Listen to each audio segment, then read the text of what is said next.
Okay, here's a couple real simple drills or exercises you can do that give you sort of that resistance or weight bearing concept without needing a ton of extra weight. The first is going to be a squat, in which you use a platform, and it can be any height, and just adjust it to what you think is probably best for what you can do.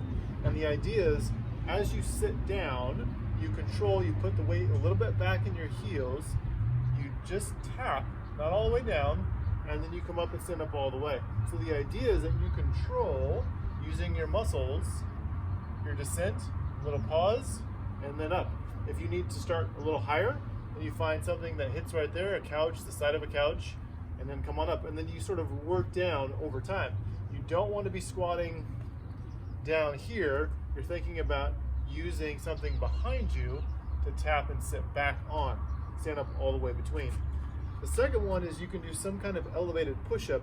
I'm going to use a little bit of a lower platform here, but the concept can be the same regardless. Higher, way easier. On the ground, way harder. But conceptually, it's the same thing. So you want to think about your body staying relatively straight, shoulders stay back a little bit. When you drop yourself down and push yourself up, same concept as the squat. Come down slow, pause, and then up. Even if you're just using this range of motion, the concept and the weight bearing will still be the same. Up there. If you can go down a little bit further, you do that.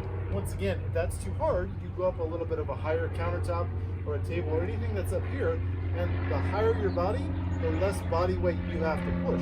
The lower your body, the more the physics change. So, once again, start a little bit easier and work up to more difficult. The last thing to think about here is that there's a plane overhead. Hopefully you can hear this. You don't want to push up here with your shoulders coming up. You want your shoulders to stay down and more in line with your arms. If you find that you can't do it this way, it just means it's too hard. And you find a higher platform where you can keep a little bit better pattern. The third one just takes a towel. This could be a towel, it could actually be a rope, it could be anything. And you find something that you can wrap it around. It doesn't have to be a pole. Anything that connects and that gives you a little bit of tension is all that you really need.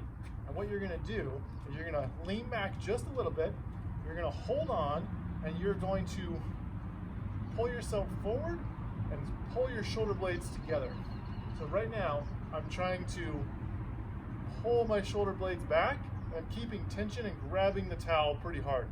If you look at it from this way, what I'm trying to do is that. Once again, we're not pulling up high, we're pulling in line with the arms. So you just hold that. If you get more advanced, you can come up a little bit more, and you can do more of what's called a row or a body row here, but you start off just holding that. And so I'm keeping isometric tension, trying to hold that. You get a little tired, you can release and be done. Take a few seconds, go through that again. Start with those three. I'll give you more if you need it.